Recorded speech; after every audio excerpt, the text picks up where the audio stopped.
اب میں اصل ٹاپک کو جلدی سے سمیٹ کے ختم کرتا ہوں. تو بات میں یہاں سے لے کے چلا تھا کہ کچھ چیزیں قرآن میں ہائی لائٹ نہیں ہوتی, ہماری توجہ نہیں جاتی. علماء کا کام ہوتا ہے کہ سوسائٹی کی ضرورت کو دیکھتے ہوئے کہ یہ علوم سے لوگوں کی توجہ ہٹ رہی ہے تو ان علوم کو ہائی لائٹ کیا جاتا. تو یہ مضمون قرآن میں بہت زیادہ ہے, لیکن اس کو ہائی لائٹ کیا کس نے؟ بر صغیر میں, ساری دنیا میں نہیں. مولانا شلوی تھانوی نے بہت ہائی لائٹ کیا. وہ ہائی لائٹ کیا ہے بہت اہم اصول کہ کبھی بھی زندگی میں اس چیز کے پیچھے مت پڑو جو آپ کے اختیار میں نہیں ہے. ادھر توجہ, کبھی بھی زندگی میں اس چیز کے پیچھے بولو مت پڑو جو آپ کے اختیار میں نہیں ہے, اور جو چیز آپ کے اختیار میں ہے اس میں کبھی بھی سستی مت کرو. اس کو توکل کہتے ہیں. تقدیر پہ بھروسہ جب کیا جائے گا جب آپ کے اختیارات ختم. پھر جو ہو رہا ہے بھائی ما قدر اللہ, یہ کس کی طرف سے ہے؟ اللہ کی طرف سے. تو اب دیکھو, ایک ایتھیسٹ ہے, اس کا ایک کلپ میری نظر سے گزرا. اس سے کسی نے پوچھا آپ خدا کو کیوں نہیں مانتے؟ اس نے کہا یہ عجیب لوگ ہیں مسلمان, اوپر سے کوئی بندہ گر گیا اور ٹانگ نہیں ٹوٹی تو کہتے ہیں اللہ نے بچا لیا. کہتے ہیں گرایا کس نے تھا؟ وہ بھی تو اللہ نے گرایا تھا نا. یعنی اس کا مطلب یہ تھا کہ مسلمان بے وقوف ہیں, گرا جب اللہ رہا ہے تو بچانے کی نسبت اللہ کی طرف کر دیتے ہیں, تو گرایا بھی تو اللہ نے تھا نا. تو مطلب یہ کہ میں ایسے اللہ کو نہیں مانتا. بھائی کون کہتا ہے کہ گرایا اللہ نے نہیں ہے؟ گرایا بھی کس نے ہے؟ اللہ نے. بچانے کی نسبت اللہ کی طرف اس لیے ہوتی ہے کہ بیسیوں لوگ گرتے ہیں اور ان کی ٹانگیں ٹوٹتی ہیں. یہ گرا ہے جو نیچرل ہے گرنا, لیکن اللہ نے اس کی ٹانگ ٹوٹنے سے اس کو بچا لیا. ہمارا یہ عقیدہ ہے گراتا بھی, شر کا خالق بھی اللہ ہے اور خیر کا خالق بھی اللہ ہے, لیکن اللہ کی طرف اچھائی کی نسبت کی جائے گی کیونکہ اللہ کے ذمے بچانا تھا نہیں. آپ کہہ سکتے ہو کیسے بچایا, وہ تو اس اینگل سے گرا تھا کہ اس اینگل سے ہڈی ٹوٹتی نہیں ہے. بھائی اسباب اور اللہ کے ارادوں میں ٹکراؤ نہیں ہے. جب کسی کو موت دینی ہوتی ہے تو گاڑی آگے ٹکر مارتی ہے اس کو. دیکھو زید نے بکر کو قتل کیا, مقتول کو مارا کس نے؟ زید نے بھی مارا, لیکن نسبت کس کی طرف ہوگی؟ بولتے کیوں نہیں؟ اللہ کی طرف ہوگی. اللہ نے اس کو موت دی ہے. سوال پیدا ہو جب اللہ نے موت دی ہے تو زید سے قصاص کیوں لیا جا رہا ہے؟ اس کا جواب یہ ہے کہ زید کو پتا تھا کہ اس وقت اس نے مرنا ہے. زید کو تھوڑی پتا تھا اس وقت اس کی موت کا وقت آ گیا ہے. کل مجھ سے کسی نے پوچھا کہ ایک آدمی کسی کو قتل کرتا ہے تو ہم جب قاتل سے بدلہ لیتے ہیں تو قاتل کہتا ہے کہ اس کی موت اس وقت لکھی ہوئی تھی کہ نہیں لکھی ہوئی تھی. ہم جواب میں کہیں گے ہاں لکھی ہوئی تھی. وہ کہے گا پھر لکھی ہوئی تھی تو مجھے کیوں بدلہ لے رہے ہو؟ میں نے کہا آپ اس کو گولی مار دو اور بولے تیری بھی اس وقت لکھی ہوئی تھی. جس دلیل سے زید نے بکر کو قتل کیا ہے یہ کہہ کے کہ لکھی ہوئی ہوگی تو مرے گا, اسی دلیل سے ہم کس کو قتل کر رہے ہیں؟ حقیقت تو یہ کہ اللہ کے علم میں تو پہلے سے ہے کہ یہ اس کی موت لکھی ہوئی ہے, لیکن کمبخت تجھے کس نے بتایا تھا کہ لکھی ہوئی ہے؟ تو انسان کے اپنے ارادے کی وجہ سے پکڑ ہوتی ہے کہ تم تو سوچ سمجھ کے مار رہے ہو نا, تمہیں تھوڑی پتا تھا کہ اس نے مرنا ہے کہ زندہ ہونا ہے. تو ہر شخص نے اپنے ٹائم پہ ہی مرنا ہے, لیکن اس کی موت کچھ لوگوں کی کامیابی کا ذریعہ بنے گی, کچھ لوگوں کی ناکامی. جو دنیا میں ہو رہا ہے وہ پہلے سے طے شدہ ہے, لیکن یہ ہونے والا عمل کسی کو جنت کے قریب لے کے جا رہا ہے اور کسی کو جہنم کے قریب لے کے جا رہا ہے.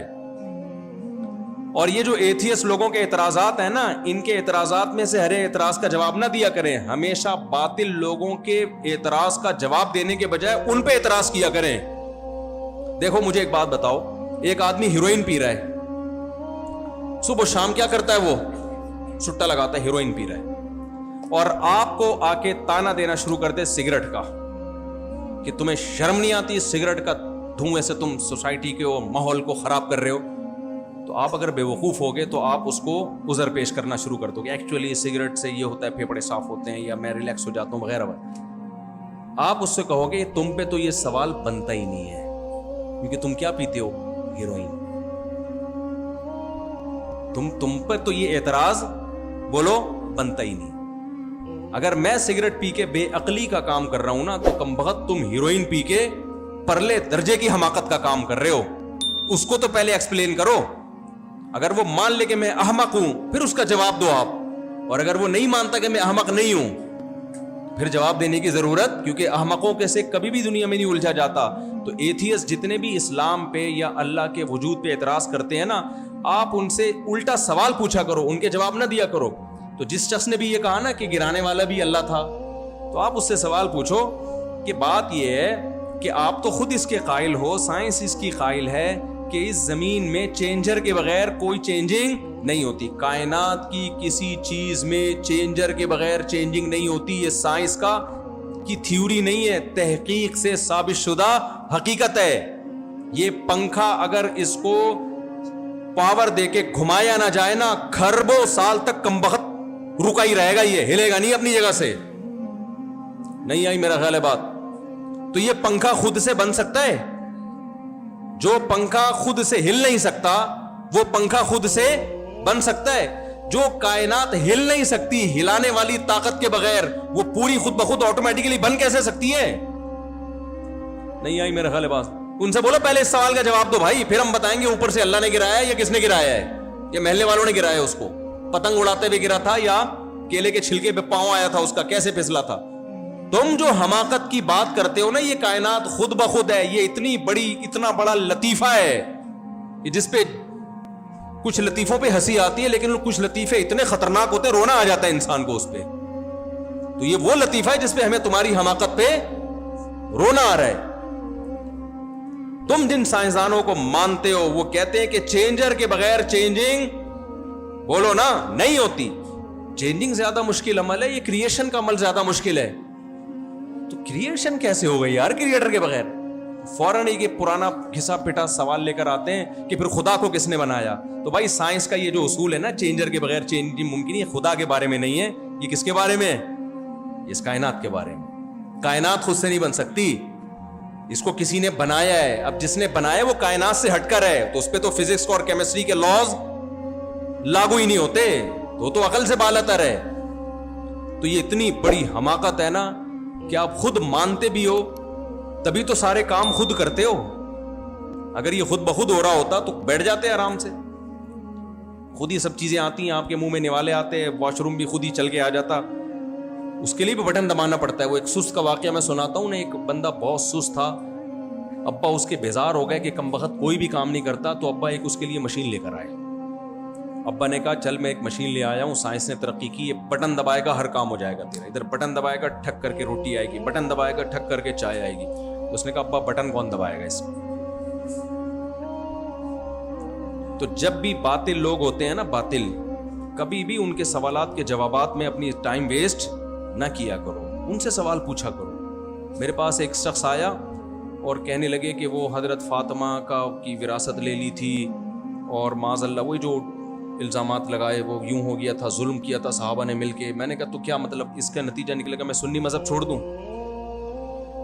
میں سنی مذہب چھوڑ دوں نا، یعنی آپ کا مسلک اختیار کر لوں؟ تو میں نے کہا آپ کے مسلک پہ یہ اشکالات ہیں، مجھے اس کا جواب لے آؤ تو میں سنی مسلک چھوڑ دوں گا. میں نے کہا میں ان اعتراضات کو درست مان کے سنی مذہب چھوڑ دوں، بیچ میں دوسرا کوئی مسلک کوئی ہے ہی نہیں. آپ پہ تو اتنے اعتراضات ہوتے ہیں تو میں تو بیچ میں لڑک جاؤں گا. کیا خیال ہے بھائی؟ پھر میں ایک نیا فرقہ نکالوں گا، یہی ہوگا. تو لوگ فوراً اس کا جواب دیتے ہیں مسلک ہی چھوڑ دو نا، مسلک پرستی ہے ہی نہیں اسلام میں. یہ فضول بات ہے. نبی صلی اللہ علیہ وسلم نے 73 میں سے ایک کو کیا قرار دیا ہے؟ جنت. اور اگر یہ سارے ہی غلط ہوتے تو نبی کی دوسری حدیث ہے کہ میری امت گمراہی پہ کبھی جمع نہیں ہوگی اور میری امت کی تعداد جنتیوں میں سب سے زیادہ ہوگی. تو یہ ہو نہیں سکتا کہ 4 آدمی جن کا کوئی مسلک نہیں ہے وہ جنت میں جائیں، اور 4 ارب جو حنفی، شافی، مالکی، حنبلی، اہل حدیث ناموں سے موسوم ہے وہ سارے کہاں چلے جائیں؟ جہنم میں چلے جائیں، کیونکہ مسلک ہیں ان کے. نہیں آئی میرا آپ لوگ کو کچھ سمجھ میں نہیں آ رہا ہے. مجھے لگ رہا ہے سب اوپر سے گزر رہا ہے بھائی. کچھ میں سمجھا پا رہا ہوں اپنی بات؟ الحمدللہ الحمدللہ، ویری گڈ، زندہ باد. وہاں سے انگوٹھا آیا. اچھا خیر، تو 4 آدمی جنت میں نہیں جائیں گے بھائی، 4 کھرب. حدیث میں آتا ہے میری امت کی صفیں سب مفہوم سنا رہا ہوں، سب سے زیادہ یہ امت ہوگی اور گمراہی پہ کبھی جمع نہیں ہو سکتی یہ امت.